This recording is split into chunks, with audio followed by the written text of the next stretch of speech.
Pur mar kahawa mosebedo kagore piny e kaunti ma Migori kuom higni mathoth osechako chier ka kwan jopur masani dok e pur mar kahawa e kaunti ma Migori medore. TED kaunti ma Migori dhi nyime kod jolo pur mar kahawa ka gichiwo kothe ne jopur kod kony mamoko. George Juma nigi ler kowuok Migori. Kahawa en achiel kuom kothe ma higni machien yande ne ipuro kod jopur mathoth e kaunti ma Migori, to ahinya e gwego mag Rongo, Kuria East, Kuria West, Awendo kaachiel kod Uriri. Lipot mogol kod migawo mar pur e kaunti ma Migori yango ni sub counties duto ka iweyo oko mano ma Nyatike inyalo pidhe kodhino mar kahawa.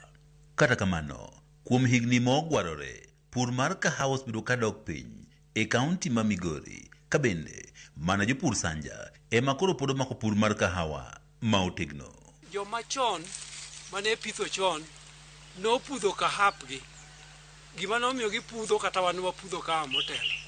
Ne wapono kahawa, waloso, watero e society.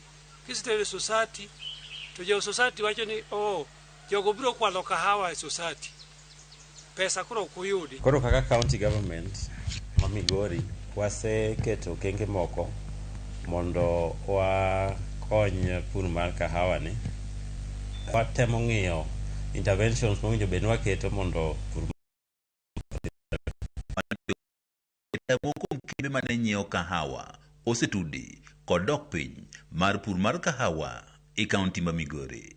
Kane wakawo kahawa watero society, mondo koro wayud pesa oduognwa mondo omiwa pesa tiyo kod dweche 8 kapok omiwa. Koro ne ok wayud konyruok.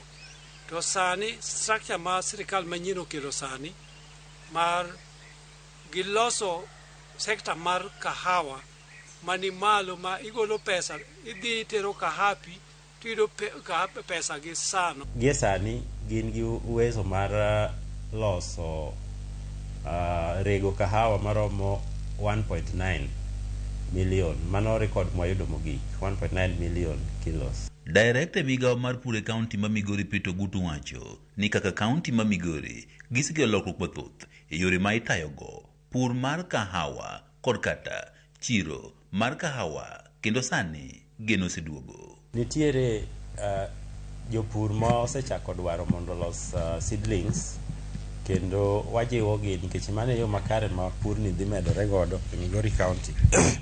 Koro watemo jiwogi mondo giluw the right procedure mondo gibed certified ma ginyalo loso go kothegi. Wanyisogi, wapuonjogi kaka ginyalo time e yo makare. Kata kamano, historia manyien ochak ndiki e pur mar kahawa e kaunti ma Migori. Wasekete budget pesa moko mondo watem jiwo go purni, kendo ma dhi konyo wayudo seedlings kata kothe ma wabiro miyo jopur kochopo higa manyien. Lokruok ma osebed ka iketo kod piny owacho e sekta mar kahawa oselombo kwan jopur buora mondo kodogi e pur mar kahawa e kaunti ma Migori. To sani sirikal masani okelo dongruok maduong' ne kahawa. Wayudo ni kahawa sani kila achiel en siling 80. To motuo mano korka cherry manumu mwadwa tero e factory. To motuo kwasedhi wadwa tuoyogi mwaketo, wayudo ni en siling 85. Samuel Ogao mawuok e gwego ma Kodero Bara e sub county ma Rongo en achiel kuom jopur ma osebedo ka omako motegno pur mar kahawa kendo yudo nweng'o maber. An gi tielo 500 masepidho, ma moko mana kuongo chako godo jasetimo gi pruning ang'ado. Koro gichako loth sani mondo gichak dongo gi piny. To masani apono pod an godo tie 100 mana ang'ado, modong' 400 pod apono magin kaka ni dieng'e akagi. Kahawa osemiyo ayudo dongruok nikech kahawa ema indi konya ka adhi achulo go fees, ayudo go yo manyalo yudo go chiemo ma wanyalo chamo dala, kata agero go gigena manyalo timo. Ogao ne oweyo pur mar niang' higni mathoth ma okalo kendo donjo pur mar kahawa, pur mowacho ni osemako lwet ariyo makata moko kuom jopur mar kahawa osebedo kaweyo purni.